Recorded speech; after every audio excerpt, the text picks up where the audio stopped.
ਜਦੋਂ ਵੀ ਤੁਸੀਂ ਇਦਾਂ ਦੇ ਕੱਪ ਲੈਂਦੇ ਹੋ, ਠੀਕ ਹੈ, ਮੇਕ ਸ਼ੋਰ ਜਿਹੜੀ ਆਹ ਚੀਜ਼ ਹੁੰਦੀ ਹੈ ਨਾ, ਇਹ ਜੇ ਤੁਸੀਂ ਮਾਈਕ੍ਰੋਵੇਵ 'ਚ ਰੱਖ ਦਿੰਦੇ ਹੋ, ਇਹ ਇੰਨੀ ਕੁ ਜ਼ਿਆਦਾ ਗਰਮ ਹੋ ਜਾਂਦੀ ਹੈ ਤੁਹਾਡੇ ਬੁੱਲ ਵੀ ਫੂਕ ਸਕਦੀ ਹੈ। ਇਹ ਆ ਹੋਇਆ ਮੇਰੇ ਹੱਥ ਦਾ ਕੰਮ, ਕਿਉਂਕਿ ਮੈਂ ਮਾਈਕ੍ਰੋਵੇਵ 'ਚ ਰੱਖਿਆ ਕੱਪ, ਮੈਂ ਬਾਹਰ ਕੱਢਿਆ ਤੇ ਮੈਂ ਇਦਾਂ ਫੜਿਆ, ਦੇਖੋ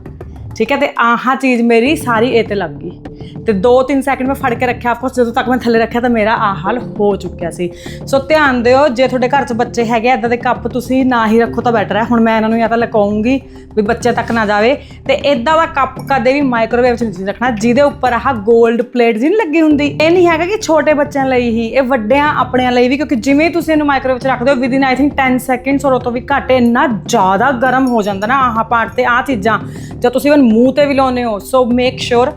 ਮੇਰਾ ਫਰਜ਼ ਹੈ ਤੁਹਾਨੂੰ ਦੱਸਣਾ ਕਿ ਇੱਦਾਂ ਦਾ ਜੇ ਕੱਪ ਤੁਹਾਡੇ ਕੋਲ ਹੈ ਜਿਹਦੇ ਉੱਪਰ ਗੋਲਡ ਪਲੇਟਡ ਹੈ, ਉਹਨੂੰ ਤੁਸੀਂ ਮਾਈਕ੍ਰੋਵੇਵ 'ਚ ਬਿਲਕੁਲ ਵੀ ਨਹੀਂ ਰੱਖਣਾ ਕਦੇ ਵੀ, ਕੋਲੀਆਂ ਵੀ, ਐਂਡ ਤੁਸੀਂ ਸਪੈਸ਼ਲੀ ਜਿਹਦੇ ਨਾਲ ਤੁਸੀਂ ਮੂੰਹ ਲਾਉਂਦੇ ਹੋ ਔਰ ਤੁਸੀਂ ਹੱਥ ਲਾਉਂਦੇ ਹੋ।